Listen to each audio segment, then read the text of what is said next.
Yan ang manok ni San Pedro. Alalaking nyo na. Pwede na kayo lutuin. Kainin. Ayun no. Ayun pa isa tatago. Ayun no. Manok.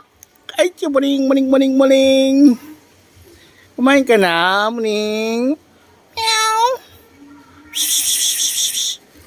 Meow. So, siguro kumakain to si Muning kaya naghihintay sa may pintuan. Saan kasi pinapakain niya ni Bisis. Ayun naman manok oh. Ayun. Ayan, manok. Manak, manak, manak, manak.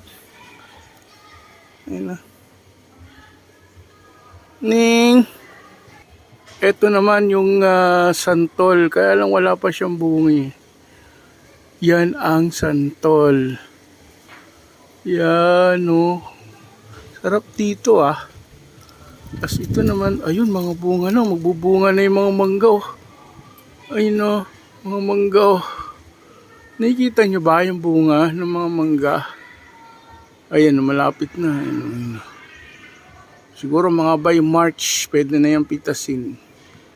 March, April yan. Or May hanggang May. Yung mga Indian mango, masarap yan. Matamis. Matandang puno na kasi yan. Ayan.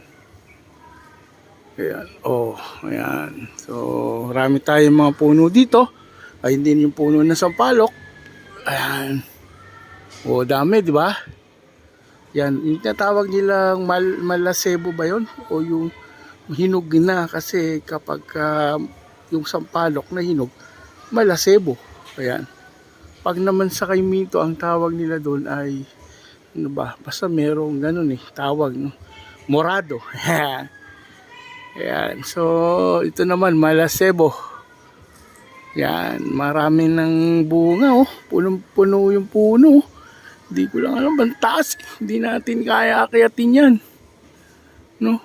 So, ayun, oh. Punong-puno ng sampalok. Sino kaya pwedeng kumuha niyan?